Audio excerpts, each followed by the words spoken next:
le seul véritable Dieu. En toi seul j'ai foi. Ne me laisse pas, Jésus, oui, oui, dans ces moments d'épreuve. Je ne compte que sur toi. Je ne regarde plus qu'à toi. C'est de toi que j'attends une solution.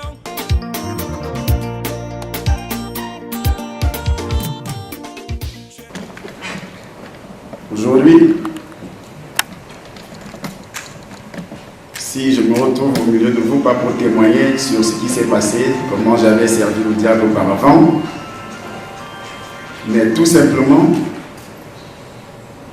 pour vous dire qu'après avoir été délivré, ce qui s'était passé, pourquoi je suis sorti et comment je suis sorti de la maison de cet homme qui est l'apôtre Baker, là où l'Éternel m'avait conduit juste après la délivrance pour la toute première fois, où je me suis retrouvé dans une église de réveil. Mon père, qui était un religieux, qui ne connaissait pas Dieu dans la vérité de la nouvelle naissance, ma mère aussi pareil, les deux appartenaient aux différentes religions, catholicisme. Ma mère était protestante, mon père catholique. J'ai vécu dans ces climats où on connaissait l'Éternel d'une manière historique, mais pas dans la profondeur de sa vérité qui est la nouvelle naissance. Mais j'ai reçu la grâce, le seul à avoir reçu la grâce dans cette famille, d'être sauvé et d'entendre la voix de l'Éternel dans la vérité, dans les années 92, 22 février plus précisément. Et comme la parole de Dieu le dit, enfants, obéissez à vos parents. Il n'y a pas que parents biologiques, il y a parents spirituels. Après avoir été sauvé, il y avait un monsieur qui venait dans la famille et qui tentait auparavant, lorsque j'étais encore engagé en plein dans les œuvres des ténèbres, il avait tenté Jean Léonard à plusieurs reprises de m'évangéliser, il n'a pas réussi. Mais après quelques mois, il s'est rendu de nouveau dans cette maison. Il m'a trouvé avec une Bible. J'étais déjà délivré, mais j'étais à la maison. Délivré, guéri par le Seigneur. Alors, il m'a posé cette question. Lorsqu'il est entré, il a commencé à danser. Tu lis la Bible? J'ai dit oui, je suis déjà comme toi. Je suis né de nouveau. Comment? Je commence à l'expliquer. Il me dit non. Je vais t'amener chez quelqu'un qui est aussi mon père spirituel. Là où je persévère. Cet homme va te parler en profondeur ce que tu dois faire. Si tu continues à lire la Bible, tu n'es pas encore né de nouveau. Alors je me suis rendu avec lui le lendemain, c'était un dimanche, au culte, dans l'assemblée de l'apôtre Baker. Le culte a commencé, j'ai suivi le culte, les prédications et autres. C'était la première fois d'entendre une telle parole qui avait aussi percé mon cœur, comme ce qui est écrit dans le livre des Actes des Apôtres, chapitre 2, verset 37. Après avoir entendu ces discours, ils ont vraiment touché. Alors, vers la fin de cette prédication, ce garçon Jean Léonard va me conduire directement vers l'apôtre Baker. Il a expliqué à l'apôtre qui j'étais et ce qui s'est passé. il faut dire que le laboratoire où j'exerçais toutes les pratiques et autres, c'était à moins de 200 mètres de l'église Ouaker, en face de la maison du parti d'Idéal. Il avait déjà eu vent de ce qui se passait dans ce quartier, puisque son temple était juste à côté. Il a avoué le jour que je l'avais rencontré qu'ils ont prié pour moi, afin que Dieu puisse me débarrasser de ces esprits et que je puisse le servir. Mais plus tard, ces prières ont porté les fruits. Ce jour-là, j'étais devant lui comme quelqu'un qui avait été touché par le Seigneur. Il dira à Jean Léonard de m'amener à la maison, chez lui, le lendemain. Très tôt dans la matinée, à 6 heures, nous sommes arrivés chez l'apôtre Bacay. Il logeait à l'époque un serviteur de Dieu qui venait de France, un Français, un blanc, au nom de Dantin Noël. Il va me recevoir. Il commence à m'annoncer l'évangile, à me parler du brisement des liens. Tu as servi Satan. Il faut à tout prix que tu sois suivi, que tu aies la couverture spirituelle. Tu es mon enfant. Il faut que tu sois guidé. Il faut que tu sois enseigné. Il faut que tu sois formé. Il est bien dit que Dieu t'a appelé. Mais Dieu ne peut rien faire sur qui que ce soit sans passer par ses serviteurs qu'il a établis. Ce jour-là, on était assis sur le même canapé. Après, il m'a conduit dans la petite bibliothèque qui était dans cette maison, sa bibliothèque. Sa secrétaire venait d'ouvrir les portes de la bibliothèque. Il a donné l'instruction à sa secrétaire. À partir d'aujourd'hui, ce garçon, il peut lire, prendre tout document spirituel écrit par les hommes de Dieu que tu as ici dans la bibliothèque. Il peut rentrer avec et ramener dès qu'il finit de lire. Il ne faut pas l'embêter. Il doit rester ici. J'ai besoin de lui à tout moment, je peux l'appeler. Il sort de loin. C'était ça ses paroles, les instructions qu'il donne à sa secrétaire. Et je suis resté avec cet homme tous les jours. Je quitte la maison où je dormais. Chaque matin, je me retrouve dans sa maison, en train de lire à la bibliothèque les documents spirituels, les livres de Billy Graham. Il m'avait déjà montré le livre d'Emmanuel Henny. Il me dit, voici quelqu'un qui est sorti des ténèbres comme toi, qui a pratiqué les choses comme toi. Tu n'es pas le seul. Dieu sauve aujourd'hui. Ni tu vas comprendre. Il m'a montré aussi les livres de Rebecca Brown, américaine, que Dieu a utilisé pour sauver, pour délivrer beaucoup de personnes engagées dans le mysticisme. Et il va m'encourager.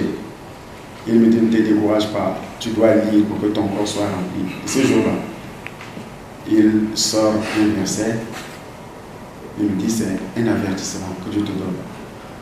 Il est écrit dans ce verset, quand l'esprit impur est sorti de l'homme, il va dans le arrive. Arrivé là-bas, il ne trouve pas de repos. Il s'est dit en lui-même, je retournerai dans ma maison. Il me dit, la maison de cet esprit, c'est ton corps.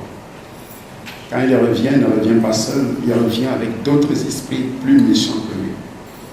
Et ta condition sera pire. Ils vont te tuer. Ils reviennent avec 7 autres démons plus méchants. Il me dit, tu sais que, qu'est-ce que tu as compris sur le mot vide, orné, balayé?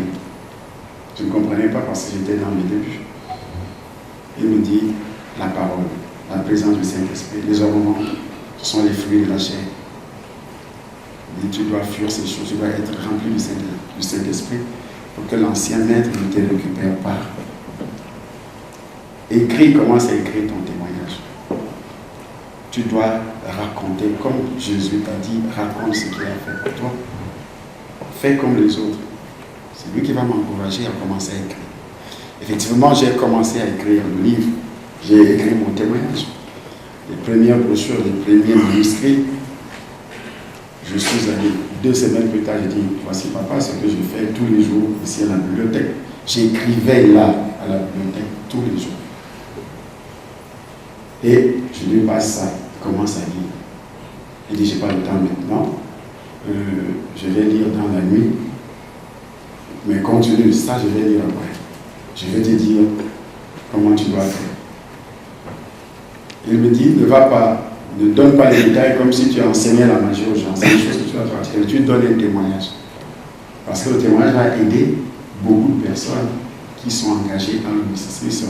Ils vont, en lisant ton témoignage, seront libérés aussi comme toi. Il me montre l'importance du témoignage. Il me dit, tu dois confesser ces choses. Comme ça, les esprits qui t'ont utilisé auparavant vont fuir. Et il a commencé à faire la cure d'âme avec ce pasteur français d'Antenne de 20h. Parfois, on va jusqu'à 23h. Il me pose des questions. Le pasteur français, il avait un puissant don de discernement des esprits, parole de connaissance, parole de sagesse. Rien n'était caché à ses yeux. Si tu essaies de cacher un truc, il te révèle. Il te dit, voici, tu as fait ça, mais tu ne veux pas dire. Si tu ne le dis pas, Dieu ne va pas te pardonner et Dieu ne va pas aussi te délivrer. Chaque jour, par la guerre, dès qu'il finit de manger, on s'assoit au salon avec ce pasteur, cet homme de Dieu. Jusqu'au moment où il me dira, j'ai un voyage à faire en France avec ce monsieur, avec ce pasteur. Je dois partir en France pour ton baptême. Tu attends à mon retour. Mais je vais te confier, je dois te confier à un homme de Dieu qui sont dans mon église ici. Il connaît certaines choses dans le domaine de la délivrance. Il va te suivre pendant mon absence et dès que je rentre, je continue avec toi. Mais sache une chose, tu ne dois rien faire avant mon retour. Pour que tu ailles témoigner ce que le Christ a fait pour toi, tu dois être avec les hommes de Dieu, avec moi. Si je suis occupé, je peux mandater un homme de Dieu qui t'accompagne. Je dis, comme tu vois, dans le domaine spirituel, il faut avoir ce qu'on appelle un père spirituel. Alors, il a voyagé. Il m'a confié au pasteur Paul Métis, qui est jusqu'à présent, je crois qu'il est toujours Paul Ndjoubé. Il a commencé à me suivre. Avant de voyager aussi, il a cette instruction de me laisser témoigner en public, à l'église. Effectivement, le dimanche qui suivait, après son départ, le dimanche qui suivait, on m'a laissé témoigner pendant toute la durée du culte. J'ai raconté la même histoire que je raconte aujourd'hui, va raconter comment le Seigneur, ce que j'ai fait dans les ténèbres, comment le Seigneur m'a touché. Et ce jour-là, j'ai vu aussi la manifestation de Dieu à l'œuvre dans l'assemblée. Le lendemain, les pasteurs m'ont pris à part pour m'écouter encore en profondeur. C'est ainsi que je me lève pour aller donc témoigner, obéir à l'injonction, avec une lettre de recommandation du pasteur Boko, que Papa Obakar était dans son assemblée.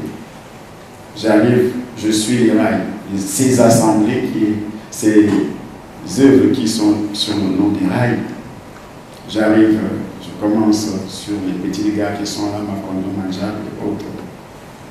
À chaque station, je peux faire 3 jours, 4 jours.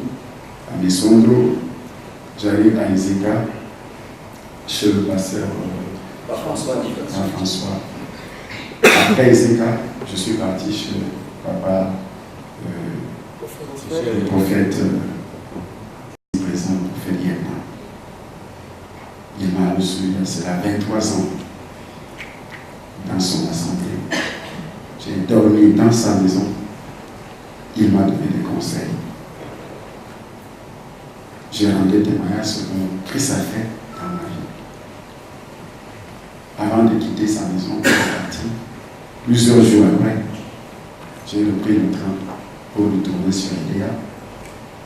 Et à partir d'Edea, je descends sur Douala avec une autre recommandation où il fallait aller voir le petit frère de papa Obakère qui s'appelle Théophile Obakère. Je suis allé le voir avec une lettre de recommandation. Il habitait, je ne sais pas s'il habite toujours dans le même lieu, à face du PTT Orange, une maison coloniale qui était là. J'ai dormi dans sa maison pendant plus de mois.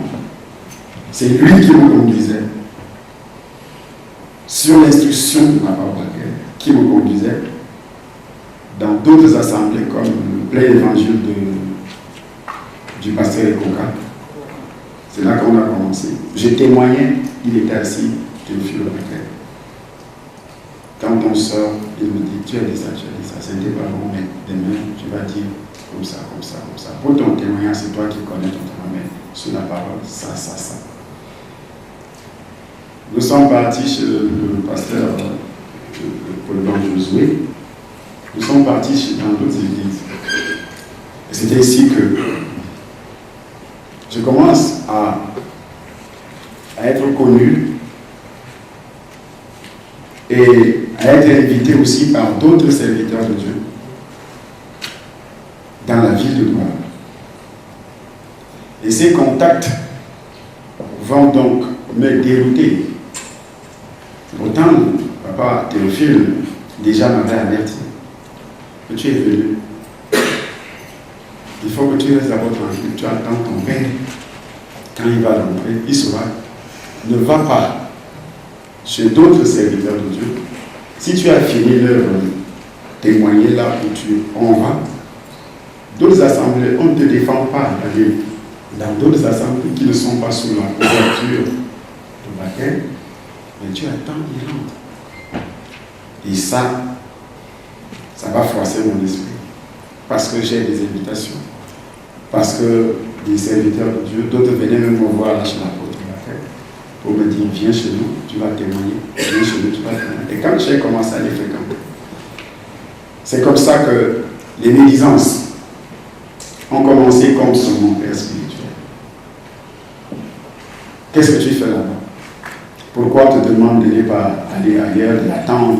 Jésus t'a dit, va et raconte. Quand tu étais avec Jésus, est-ce qu'il était là?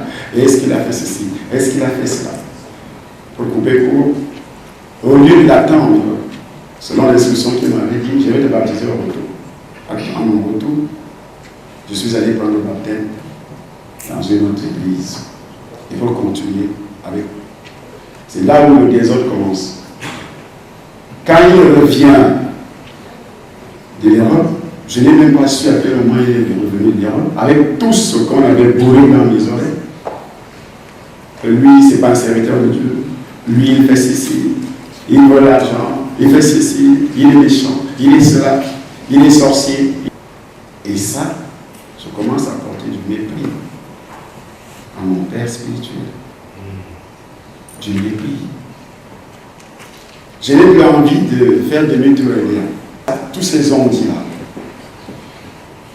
vont donc commencer à mettre l'amertume dans mon cœur contre mon père spirituel. Jusqu'au moment où le livre de témoignages va sortir. Quand j'ai fini d'écrire ce livre, la première brochure, les premiers manuscrits sont restés dans le bureau de mon père spirituel qui va faire.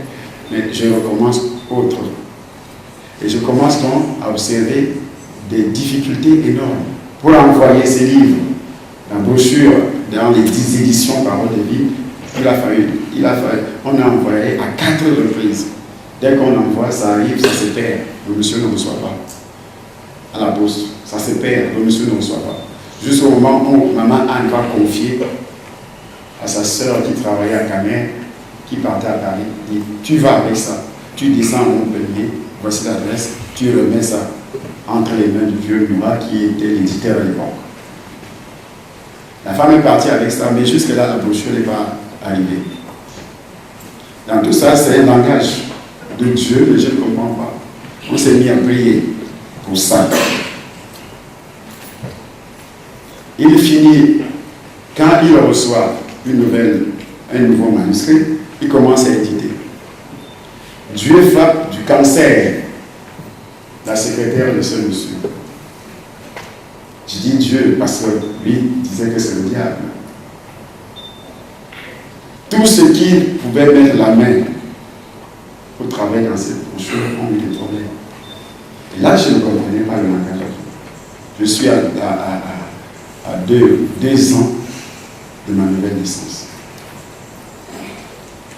Jusqu'au moment où, tant bien que mal, 1 an plus tard, le livre va sortir.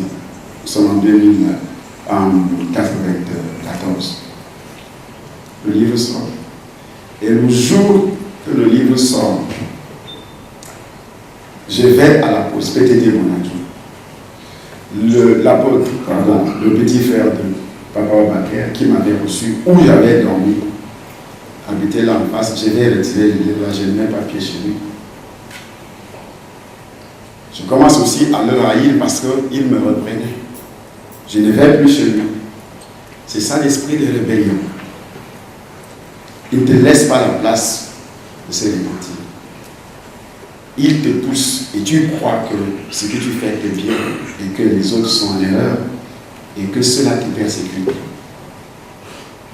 Et moi, je pensais qu'il me persécutait. Quand j'ai entendu tout ce qui était dit sur moi, les nouvelles venaient te dire que papa est très fâché, le pasteur dit ceci sur toi, tout ça, tout ça. Au lieu de faire demi-tour pour aller voir, je me suis entêté. Je me renseigne à PTT Bonadjou. J'ai reçu le récépissé que j'ai un collègue. On m'avait envoyé 1000 livres des éditions Parole de vie que je devais retirer. On me dit passe à 14h. Je prends la voiture de la dame que j'avais rencontrée.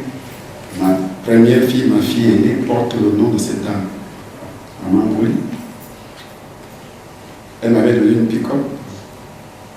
Je roulais avec cette pick-up. Et j'ai dit au garçon qui travaille avec moi, dans le bureau du pasteur ambassade, et la secrétaire qui était là, il dit, allons, j'ai un rendez-vous avec un propriétaire théologien sur l'axe nord après le pont sur Jacoma. Allons voir ce monsieur, il va me montrer un endroit pour faire l'agriculture. Après ça, on revient à PTT Bonadjou à 14h pour retirer les livres. Nous prenons la route, je suis au volant. Et quand nous sortons de la ville de Douala, j'accélère le véhicule. Nous sommes déjà à plus de 120 à l'heure sur l'autoroute, sur l'axe de l'eau. Au virage, la roue avant s'explose sans problème.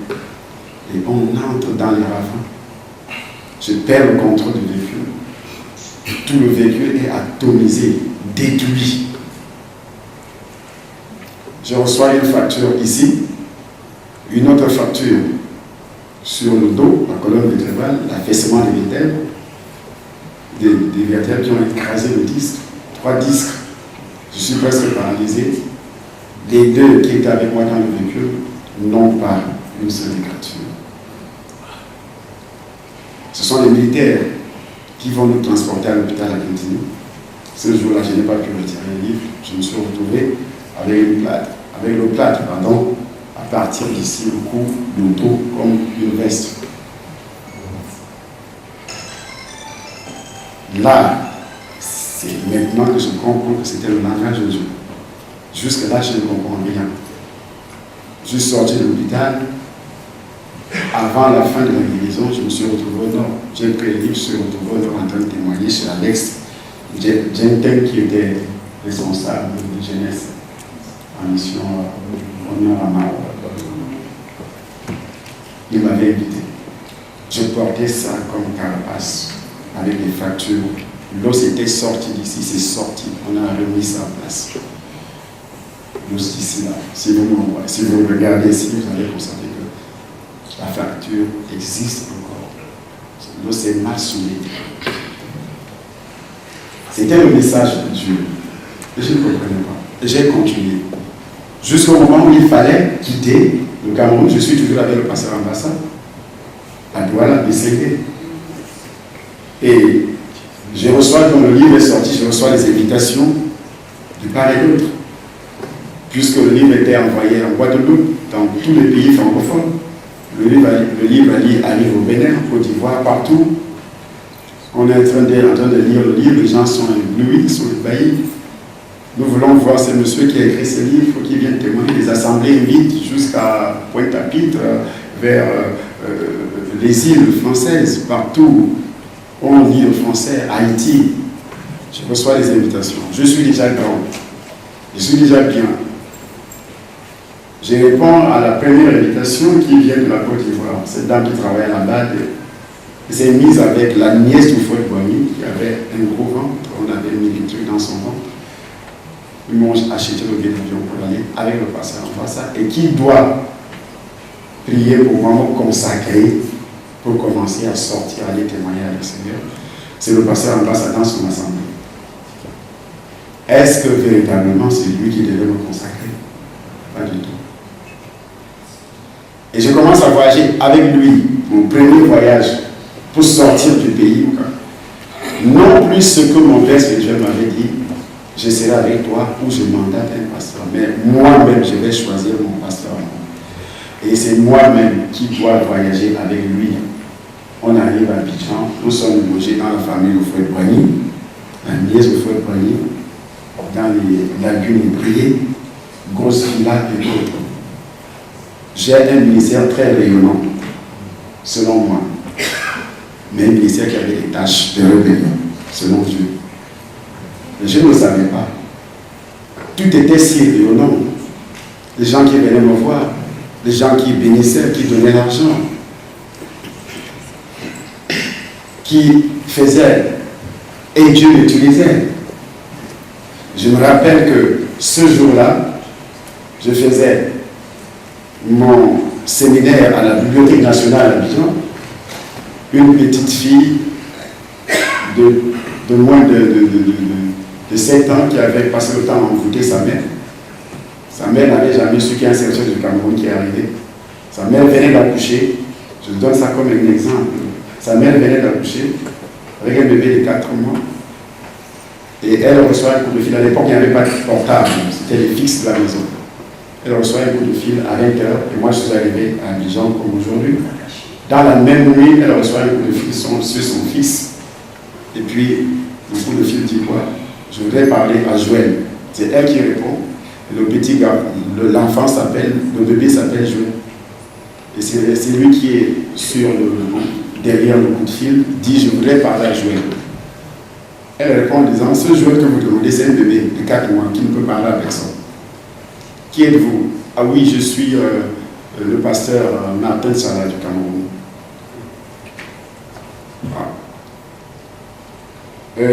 Votre numéro, on va vous rappeler. La voix donne le numéro de la maison où j'habite et la dame écrit le numéro. 1 heure de temps plus tard, elle rappelle sur le numéro. Ça tombe directement dans la chambre de la nièce du frère. Elle ramasse le téléphone. Alors, qui est au téléphone? C'est qui? Oui, je suis madame Tel, le pasteur du Cameroun. Il vient d'appeler tout à l'heure. Il demandait de parler à Joël, mon fils, mon bébé, qui a 4 mois. Vous appelez dans ma chambre et nous sommes en pleine nuit. Le pasteur n'a jamais appelé. Il est arrivé, il ne connaît personne ici. Il a appelé avec un numéro, avec ce numéro ici. La dame commence à trembler, bien frapper sur ma porte. Le pasteur ambassadeur dans sa chambre. Il dit, pasteur, vous avez appelé un numéro? Je dis non, avec quel téléphone? Vous n'avez pas, je sais que vous n'avez pas de téléphone dans votre chambre, mais il y a une dame qui appelle, elle est au téléphone. Je vais prendre le combinaison, je mets sur le rêve. Et c'est vous, le pasteur Martin Salah, je vous dire oui. Mais vous venez d'appeler. Vous demandez, je vais dire non, je ne l'ai jamais appelé. Est-ce que je vous connais? Non, je viens d'arriver. Qu'est-ce qu'il y a? Et j'ai compris, je dis, vous avez un problème.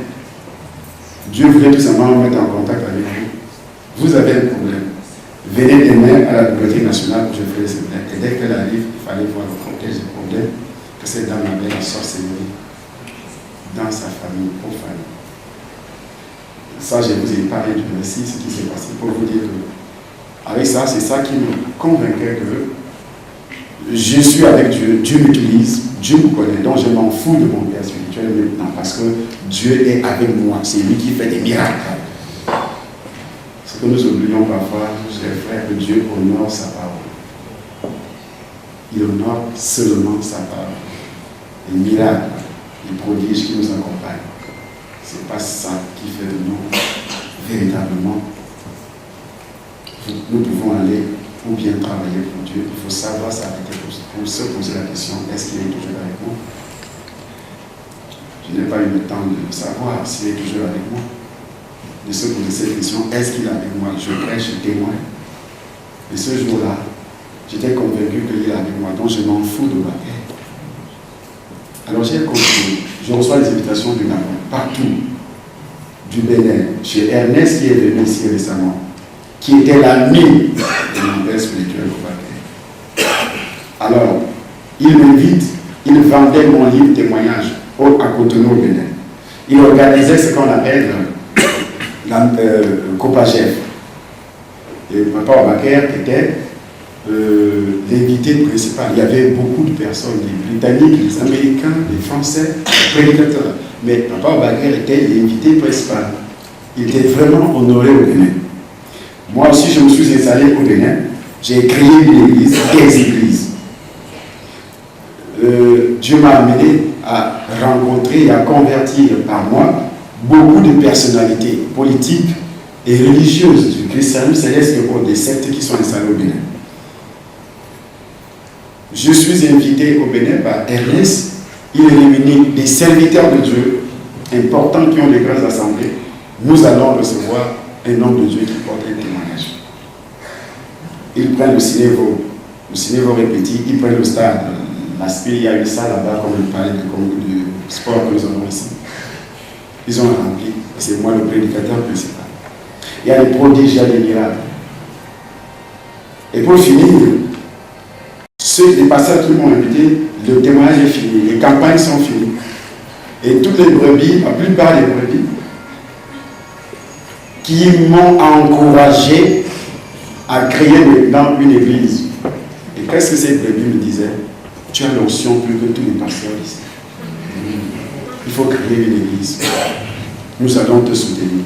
Ces brebis-là appartenaient à ces églises de réveil. Ce n'étaient pas des églises mortes. Il y a d'autres qui donnaient de l'argent. Et pour moi, c'est la volonté de Dieu. Je vais au stade, je loue une grande salle au stade, je prends le rôle de derrière, je fais l'évangélisation chaque soir, et ils viennent, les brebis qui quittent les assemblées, les nouvelles personnes qui se convertissent et autres. Pour moi, Dieu est avec moi.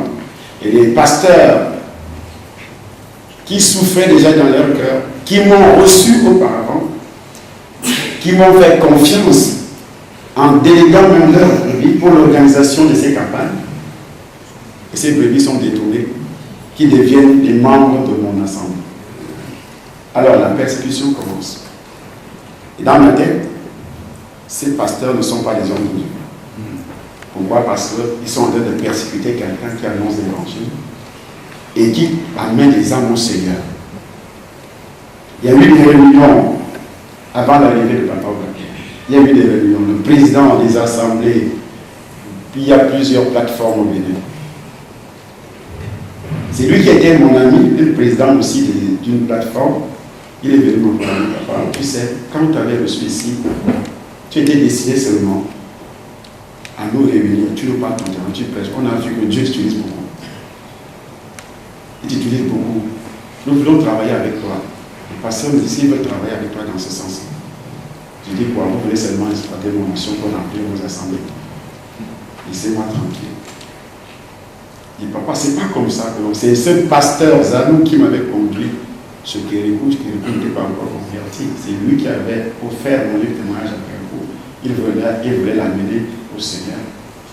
Et quand il a vu que je suis là, il a dit à Kérékou, l'homme qui a écrit le témoignage, Le livre que je t'avais remis, il est ici au Bénin. Je dis, est-ce que je peux le voir? C'est comme ça qu'il m'a mis sur Facebook. Je commence à annoncer l'évangile à Dieu.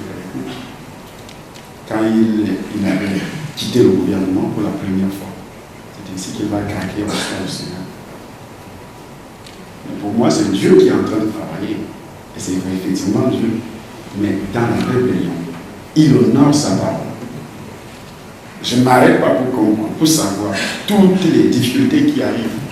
Les pasteurs commencent la persécution. Jusqu'au moment où, au Baker, mon père arrive, on lui pose la question en secret. Est-ce que tu connais un garçon, un jeune garçon camerounais? À l'époque, j'étais encore très jeune. Camerounais, qui travaille ici, il a créé une église, des églises, tout ça. Comment il s'appelle? Il s'appelle Nathan Chai. Je le connais très bien. C'est mon fils spirituel. Et c'est un rebelle. C'est un rebelle. Il a disparu. Je ne sais même pas où il se trouve. Vous dites qu'il est où? Il est ici au Bénin. Et ce jour-là, la Copagef s'est dit cette grande convention dans la même salle où j'avais prêché, il y a cela 6 mois, la grande salle là. Il y avait une place où on installait les serviteurs de Dieu, y compris mon père spirituel. Et quand je suis arrivé, les hôtesses, comme elles sont dans la salle aujourd'hui, qui me connaissaient. Parce que le ministère était aussi médiatisé. Alors on m'a pris, on allait me mettre aussi au milieu des serviteurs de Dieu. Quand mon père spirituel a su ça, il a dit au passage, il ne mérite même pas de s'asseoir au milieu des serviteurs de Dieu, là où je suis. Tout ça, je me suis fâché. Je suis allé le voir, je dis, papa, il dit, je ne peux pas parler avec toi ici, tu rentres au Cameroun. Je voulais l'inviter à la maison pour venir manger. Alors les serviteurs de Dieu du Bénin se sont saisis de ça. Ils l'ont invité, convoqué au siège des assemblées. Ils m'ont convoqué aussi. Et je me suis mis à discuter avec mon père spirituel comme s'il était un vulgaire. Il a sorti cette parole ce jour. Il dit, je n'ai rien contre toi. Tu es mon enfant spirituel. Ce que je veux est que tu rentres. Tu rentres au Cameroun. Tu viens me voir à la maison. J'ai ramassé mes effets, je suis sorti. Et la persécution continue jusqu'à ce que je quitte le Bénin dans des problèmes graves. Graves. Je vais à Lomé, même chose. La même persécution continue. Je suis en train d'aller en forêt, mais je ne le sais pas. Et moi, je tiens la gage. On me persécute. On me persécute. Et pourtant, Dieu se manifeste. Bien-aimés serviteurs de Dieu, il faut faire très attention. Dieu se manifeste, il y a des miracles. Arrivé à Lomé, le stade est plein. Dieu m'utilise, je convertis l'ancien ministre des Finances. Il ouvre une radio Bonne Nouvelle, c'est mon enfant spirituel. Bonne Nouvelle à Lomé, si vous allez à Lomé, quand vous parlez de Bonne Nouvelle, c'était mon enfant spirituel. Père son âme venait décéder là. C'est là où j'ai prêché tout le long de ma vie à Lomé. Les âmes donnaient, les gens donnaient leur vie au Seigneur tout le temps. J'ai fait le ministère, commencé à réaliser des choses grandioses. Même chose, les gens quittaient leur assemblée, c'est ce qui est. Les mêmes persécutions m'ont retrouvé. Je vais en Côte d'Ivoire, les mêmes persécutions m'ont retrouvé. J'ai dit, je vais au Gabon, les mêmes persécutions m'ont retrouvé. Au Gabon, c'était grave. J'ai remplacé le stade seul. Seul. Quand j'allais au Gabon, c'est comme si c'était le président qui arrive. J'ai fait des séminaires, 2 mois au Gabon, 2 mois. Les pasteurs pleurent comme ça. C'est-à-dire, les assemblées sont vides. 2 mois chaque soir. Chaque soir. Oh. Jusqu'à ce que les problèmes surviennent de part et d'autre. Je quitte le Gabon dans les problèmes. J'avais lu tout ça. Et ce qui était vrai, ce qui était mensonge sur Internet, sur télévision et autres. Alors, pour moi, je suis un grand serviteur de Dieu. Je suis le seul qui est rempli de ça. Je suis le seul que Dieu utilise. Je suis le seul qui est comme ça. Je suis le seul qui est ici. Et j'arrive au Cameroun. Je ne tiens pas compte de l'existence d'un serviteur de Dieu, ce n'est pas mon problème. J'avais même appris la mort de papa au Baké. Je ne l'ai pas mis.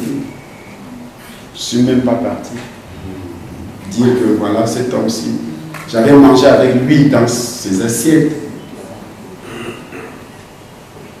Il a tout fait, ce qu'un père peut faire à son fils. Je ne crois pas que beaucoup ont eu cette grâce d'entrer dans son salon, travailler, prier pour moi chaque soir, faire les cures d'âme chaque soir, perdant son sommeil. Vous pouvez aller se coucher, il était déjà à un âge avancé. Je ne crois pas. Et cet homme-là n'a jamais eu un franc de dîme de ce que je gagnais dans le monde. Je n'avais jamais su, moi, que c'est lui que Dieu reconnaissait, lui que je rejetais, que Dieu reconnaissait comme mon père spirituel. Je me suis fait, j'ai fabriqué des pères spirituels, des mentors. Les Congolais qui ont des grandes églises sont devenus mes pères spirituels. Je donnais la dîme. Je peux citer les noms. Les Nigérians, je me rappelle, tant à Bruxelles, étant malade, les Nigérians, un grand pasteur nigérien est arrivé, il est venu me voir à ma résidence à Bruxelles. Je prenais des milliers d'euros, je donnais. Voici la dîme. J'arrive au Cameroun, c'était aussi la même chose. Je donnais la dîme à certains serviteurs ici. Voici la dîme, voici la dîme. Mais dans la logique spirituelle, c'est à eux. Mais je ne le sais pas. C'était pas à eux de manger cette dîme. Je suis allé au Nigeria. J'ai donné la dîme au Nigeria, donné la dîme. Comme le font certains pasteurs, certains hommes de Dieu, qui ont des pères spirituels dans notre pays. Ces pères spirituels meurent de faim, meurent de pauvreté. Parfois, on se moque d'eux en disant, non, rien fait. Je le disais au vainqueur. Il n'entendait pas, mais Dieu entendait ce que je disais. Quand on m'a parlé de lui. J'étais aussi assis, je disais, il n'a rien fait. Il a fait construire sa villa. Voilà l'église qu'il a construite qui est en train de tomber. L'église n'allait jamais finir, et ainsi de suite. Voilà les choses qu'on disait. Quand on avait commencé l'église là, j'étais. On racontait tout ça, et les brebis, et les pasteurs. Les pasteurs parlent devant les brebis, et les brebis parlent aussi. Et pourtant, c'est le Père. Qu'est-ce qui va se passer pour que je découvre finalement que je suis dans une erreur fatale? Je suis dans la mort. J'arrive ici, Dieu béni. Je commence à remplir ce stade, le palais de sport. J'ai fait des veillées de prière ici à plusieurs reprises. On n'a jamais réuni des églises. Je n'ai jamais dit que je vais me mettre avec tel pasteur, avec tel pour faire ça. Je prenais l'argent, j'allais au palais de sport. 3 800, 4 millions, je paie pour une soirée. Je descends à Canal 2. Je prenais Canal 2 par mois. 3 800 000. Pour moi, le problème n'était pas sur l'argent. Tout ça, c'est Dieu. Oui, c'est Dieu. Dieu béni. Je suis le plus grand serviteur de Dieu du Cameroun. Mais il y a la lèpre. Il y a une lèpre qui me suit que je ne vois pas. Cette lèpre, c'est que je n'ai aucune couverture spirituelle. J'ai fabriqué moi-même des pères spirituels que j'appelle à l'étranger de prier pour moi. J'ai fabriqué moi-même des pères spirituels. Comme la plupart parmi nous, nous avons des mentors. Il y a un nouveau nom qu'on a utilisé, qu'on nous utilisons aujourd'hui, des mentors. Tel est mon mentor. Quand un ministre de crise dans un autre pays est riche, c'est lui-là que nous allons consulter pour dire, deviens mon mentor aujourd'hui. Pour lui dire la vérité. C'est une erreur fatale. Une erreur fatale. Une erreur, je répète, une erreur fatale. Quand je lis dans ces dictionnaires bibliques, je croyais que j'ai amené ces dictionnaires bibliques et le commentaire biblique. Je suis arrivé sur la relation entre Paul et Timothée. J'ai compris que Timothée était sous la botte de Paul. Il a envoyé Timothée comme il voulait. Paul servait, pardon, Timothée servait Paul. Tite servait Paul. Tout ça, je ne savais pas. Jusqu'au moment où, 2010, je tombe malade. Avant de tomber malade, avant d'arriver ici, en 2009, quand j'étais parti, je laisse ce ministère ici, en vente au Buchanan, dans une petite chambre, quelques 300 ou 200 personnes, je ne sais même pas. Après le foyer Banjoun, lorsqu'on nous avait chassés au foyer Banjoun en 2005, et nous produisions des bruits, j'ai trouvé cet endroit en vente au Buchanan. Je commence à aménager. Je n'ai pas eu le temps. En 2006, je vais au Congo, Kinshasa, Brazzaville. Je commence à faire mes affaires. Je n'ai même pas plus envie de prêcher. J'ai ouvert des magasins bio, magasins ceci, magasins cela. Je ne voulais même plus prêcher. Un jour, je voyage sur Lomé. J'arrive à Lomé, le Seigneur commence à me parler. Il me dit, tu dois retourner. Nous sommes en 2008, fin 2008. Tu rentres, tu fermes tout ce que tu as fait ici en Afrique de l'Ouest. Tu retournes dans ton pays, je vais te bénir. Mais avant de retourner, tu dois te repentir auprès de tous les serviteurs, à partir d'ici, que tu as frustré. Tu vas au Bénin, tu fais la même chose. Si tu ne le fais pas, je vais te détruire. Je suis parti à la télévision togolaise, j'ai payé, j'ai demandé pardon à tous les serviteurs. J'ai pris cette assemblée que j'avais créée. J'ai appelé le pasteur, j'ai dit, je te donne cette assemblée avec tout ce qui est là, avec les enfants que j'ai formés là-dedans. J'avais créé une école biblique au Bénin.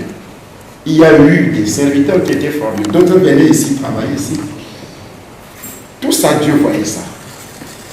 Ainsi, lorsque Dieu te donne l'instruction, va voir les serviteurs que tu insultais, qui t'ont persécuté parce que j'avais gardé la haine contre les serviteurs du Bénin. Ils ont menti sur moi que je vendais la drogue. Ils ont fait ceci, ils ont fait cela. J'avais de l'amertume. Quand Dieu me dit, rentre au Bénin, tu demandes pardon. Tu réunis ces pasteurs, tu demandes pardon. J'arrive au Bénin, je dors à l'hôtel. J'appelle mes enfants spirituels qui étaient là, qui sont aussi des serviteurs aujourd'hui. Je dis, j'exprime le désir de pouvoir rencontrer les serviteurs de Dieu. Ernest qui était ici récemment et les autres qui étaient déjà frustrés. Mais le lendemain, Satan dit non. Tu n'as pas besoin, c'est des orgueilleux. Ce ne sont même pas des serviteurs. Je prends l'avion, je vais à Bangui, en Centrafrique. Quand j'arrive en Centrafrique, je dis je rentre au Cameroun. C'est pourquoi je suis arrivé ici en décembre 2008. Je lance dans le ministère. Quelques mois plus tard, je perds mon épouse. Elle décède. Le langage de Dieu, je ne comprends absolument rien. Parce qu'il m'avait dit de retourner. Je ne suis pas parti. Je perds mon épouse. Je reste. Je vais au Gabon pour aller voir l'assemblée que j'avais créée là-bas. Je fais 10 jours. Dieu bénit également. Je rentre avec beaucoup d'argent. Je lance le ministère, je commence à payer. Et le 2 juillet, Dieu se manifeste. Dieu se manifeste. Nous quittons la petite chambre. À moins de 2 semaines, on traverse 1000 personnes. À moins d'1 mois, on est déjà à 1500 personnes. Je prêche à Radio Environnement. J'ai appelé ça le miracle de Man. 2000 personnes suivent. 3000 personnes suivent. On commence à construire ce que nous étions en train de construire. La maison n'a pas de plan. Pourquoi? Parce qu'on était surpris par le vrai. Les gens arrivent de par les gens se convertissent. Tout le monde a vu le nombre de personnes qui recevaient le Seigneur ici au foyer Bonjour. Chaque soir. Mais pour moi, Dieu est avec moi. Jusqu'au moment où les veillées de prière vont commencer. Dieu se manifeste, les gens viennent de part et d'autre, du nord au sud, en Afrique et autres. Le ministère ne fait que grandir, devient puissant. Alors, les maladies commencent. Les maladies commencent.